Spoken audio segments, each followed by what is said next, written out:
pemirsa, Anda menyaksikan NTV Prime bersama saya, Tasya Lutmila. Prabowo Subianto menampilkan diri sebagai politikus yang simpatik dan empatik saat diumumkan KPU sebagai pemenang Pilpres 2024 Rabu pagi. Ia menyadari bahwa dalam Pilpres terjadi persaingan dan perdebatan keras yang diwarnai pandangan-pandangan tajam. Namun sebagai pemenang Pilpres, Prabowo tidak jemawa atau congkak. Dia justru empatik dan bahkan melempar perlunya para pemimpin politik bekerja sama dan bersatu, baik di dalam pemerintahan atau di luar pemerintahan. Apa yang ditampilkan Prabowo hari ini menggambarkan transformasi Prabowo yang mulai terasa sejak bergabung dalam Kabinet Pemerintahan Joko Widodo Oktober 2019 lalu. Untuk membahas topik ini, kami mengundang jurnalis senior NTV Don Bosco Selamun. Selamat sore, Bang Don. Selamat sore, Tasya. Ya, terima kasih sudah hadir di Jumpa studio. lagi kita. Iya, kita berjumpa lagi. Dan kemudian ada peneliti senior BRIN, Firman Nur. Selamat sore, Mas Firman. Selamat sore. Iya, terima kasih sudah hadir di NTV. Ya, terima kasih. Sebelum kita mulai perbincangan pada sore hari ini, kita akan saksikan kutipan dari pernyataan Presiden terpilih, Prabowo Subianto. Kontestasi telah selesai.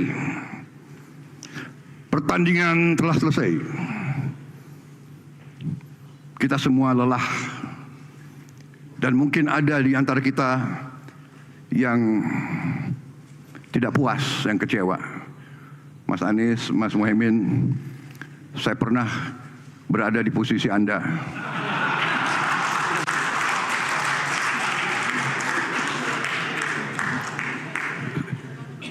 Saya tahu senyuman Anda berat sekali itu.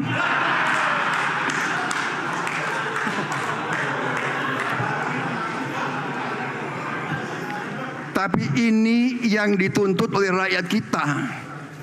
Kalau kontestasi adem-adem saja, kalau kontestan itu, ya kan,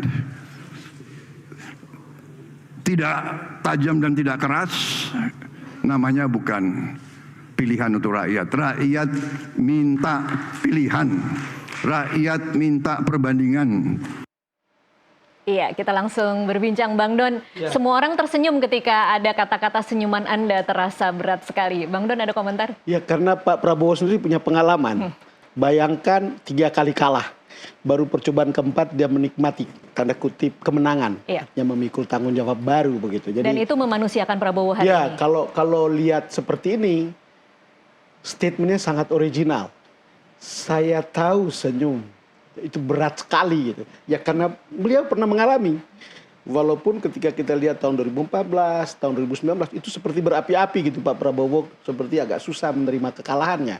Tetapi bahwa hasilnya adalah seperti sekarang, lalu kemudian memahami senyuman para politisi atau para kontestan yang kalah seperti Pak Anies maupun Muhaimin. Itu sebuah statement yang menurut saya menggali dari pengalamannya sendiri. Original. Nah, Oke, catatan. Original dan genuine. Genuine, oke. Manusia sekali ya. Jadi catatan Bang Don untuk statement atau pidato Prabowo hari ini, apa yang menarik? Ya, bersambung dengan apa yang tadi dikutip di situ ya. Kan dia mengatakan pertandingan sudah usai. Pertandingan sangat penting, kontestasi yang sangat penting.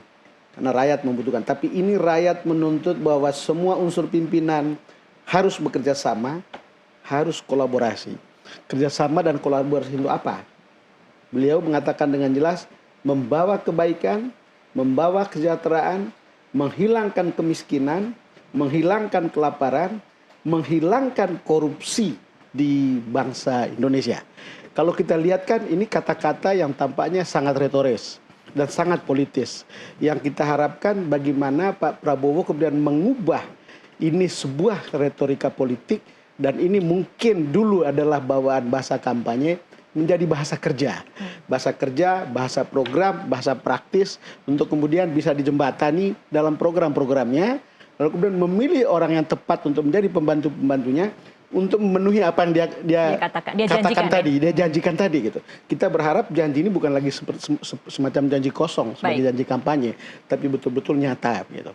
Itu satu hal yang berkaitan dengan statement tadi. Oke, saya ke Mas Firman. Mas Firman, kata-kata bahwa atau janji merangkul semua, sulit atau mudah kira-kira nanti untuk Prabowo merangkul semua? Ya, saya kira ini akan bergantung pada dua pihak. ketika merangkul tentu saja ada upaya untuk merangkul. Dan juga ada sikap dari yang dirangkul apakah memang setuju untuk dirangkul atau masih berpikir-pikir dulu, itu udah persoalan ya kan. Dan saya kira memang ada gradasi di situ. Ada pihak-pihak yang kemudian ingin segera berangkulan, ada yang nanti dulu lah gitu. Oke, pihak-pihak yang ingin segera berangkulan. Kemarin kita menyaksikan ada Mat Ali dari Nasdem yang sudah bertemu di Kertanegara, tetapi mengatakan bahwa itu pribadi, tidak izin kepada Surya Paloh untuk bertemu. Kemudian hari ini kita juga menyaksikan Pak Prabowo begitu ditetapkan sebagai pemenang, langsung menuju ke DPP PKB. Nah, dari dua ini kira-kira yang mana yang berpotensi akan segera bergabung?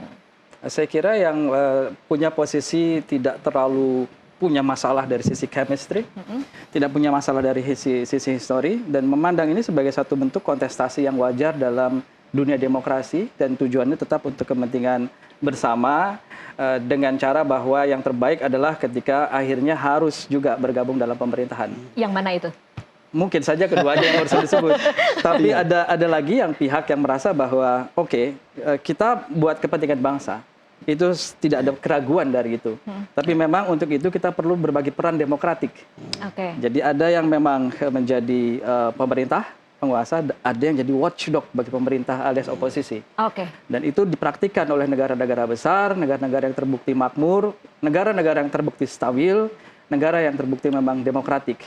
Jadi kalaupun ada elemen bangsa yang berbagi peran sebagai watchdog, sebagai oposisi, itu bukan sumber dari instabilitas.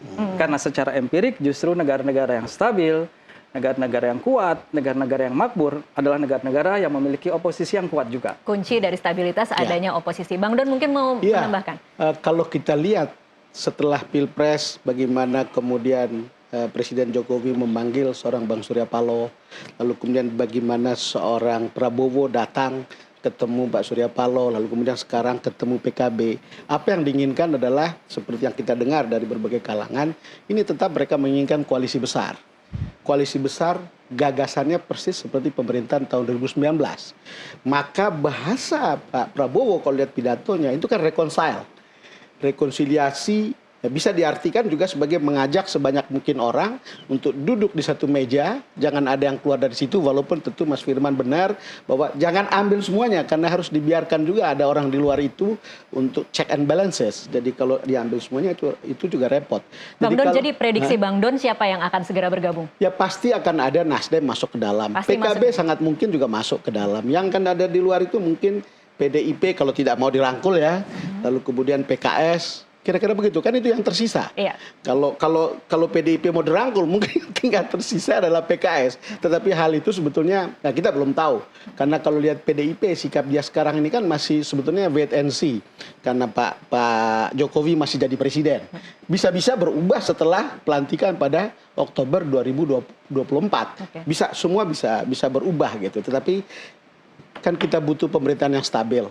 Kalau pemerintahan yang stabil adalah ya mungkin koalisi besar salah satu jawabannya, tetapi memasukkan semua orang dalam situ itu juga tidak sehat begitu. Anies Baswedan kira-kira akan dirangkul juga atau tidak? Ya dulu kan kita tidak pernah menduga kalau seorang Jokowi juga merangkul Prabowo. Jadi kalau ada presiden sejarahnya, apakah akan seperti itu kita juga nggak tahu gitu. Tapi saya kira ada perbedaan sedikit antara yang saya tahu ya, hubungan antara Jokowi dengan Prabowo dan mungkin hubungan Prabowo dengan Mas Anies. Kalau dengan Jokowi dengan Prabowo, yang saya tahu dan dari bahasanya Pak Jokowi sendiri, memang dia berteman betul dengan seorang Prabowo. Jadi ketika ada kontestasi 2014-2012 memang jauh sekali. Tetapi keduanya sebenarnya berteman. Jadi jangan heran ketika 2019 itu kemudian dirangkul. Dan Pak Prabowo tidak ada keberatan. Karena lama mereka betul-betul mereka berteman. Ada hal off the record yang tidak bisa saya sampaikan. Misalnya apa yang dibantu oleh Pak Prabowo untuk Jokowi pada Pilkada 2012 di sini. Karena dia kan yang bawa ke sini. Dan bukan sekedar bawa. Ada sesuatu yang kemudian betul-betul real dibantu oleh Pak Prabowo dan Hasim. Nah, dengan Pak Anies itu beda lagi. Jadi beda misalnya. Tapi kita kan sempat merasakan ya betapa mungkin agak sakit hati ya Prabowo ketika debat yang kemudian dibawa di beberapa kampanye. Saya dikasih nilai sekian oleh Anies. Kemudian teman dekatnya Prabowo ngomong ke saya, Untuk Prabowo hal-hal seperti itu nothing to lose. Dan dia merasa lebih ya mudah begitu saja. Misalnya dia membiayai misalnya sesuatu. Oh ya tidak marah karena you membiayai lalu kemudian dikhianati gitu. Iya. Nah, itu no problem. Kalau soal uang tidak ada problem gitu kalau kita mau bantu gitu. Jadi kata-kata itu sebenarnya tidak terlalu Ya menunjukkan apakah sakit hati. itu semacam lugunya seorang Prabowo, tetapi itu kenyataannya. Oke. Walaupun kemudian orang selalu mengatakan jangan-jangan ada pamrihnya dan seterusnya. Tapi buktinya adalah mereka berteman. Misalnya antara Jokowi dan Prabowo.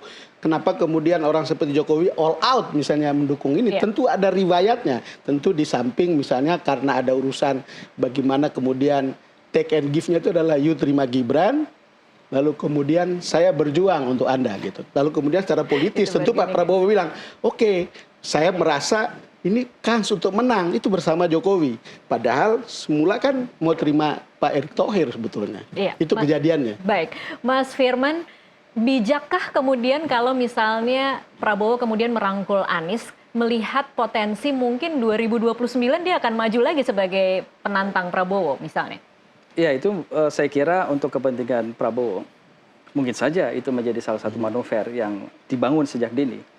Tapi kalau kita bicara bijak di dalam konteks mengelola negara, di mana kita menyadari bahwa hampir 10 tahun ketika sebuah kekuasaan tanpa tokoh, tanpa kekuatan partai yang efektif di dalam menyuarakan aspirasi di luar kekuasaan, itu dampaknya adalah demokrasi kita kualitasnya semakin menurun. Seharusnya kita sebagai bangsa belajar banyak dari apa yang terjadi pada 10 tahun terakhir. Yeah. Dan saya kira orang yang belajar itu adalah Pak Anies begitu. Dan dia menyadari bahwa dia merupakan representatif dan simbol alternatif karena memang dia punya tagline perubahan. Dan saya berharap dia paham demokrasi, dia sosok yang demokrat, dan dia tahu peran demokratik yang harus dia mainkan. Jadi Di dia situ, harusnya ada di luar ya? Ya, artinya dia membantu pemerintahan, tapi sebagai orang yang punya pemikiran alternatif untuk melengkapi atau untuk mengoreksi jalannya pemerintahan. Dan saya kira itu sama mulianya, sama baiknya di dalam konteks kita sama-sama membangun bangsa itu. Oke. Jangan sampai kemudian dirangkul hingga akhirnya lupa peran tugas demokratik sehingga yang muncul adalah sebuah kartel politik. Ini yang dikhawatirkan dan kita sebetulnya sudah punya pengalaman empirik untuk itu. Dan apakah kita akan semakin memburuk atau biasa-biasa saja tidak ada perubahan yang signifikan dalam kualitas demokrasi kita? Nah, ini sebetulnya tantangannya pada hari ini. Oke, baik. Kita nanti akan bicara soal bagaimana Prabowo nanti harus menyusun kabinetnya.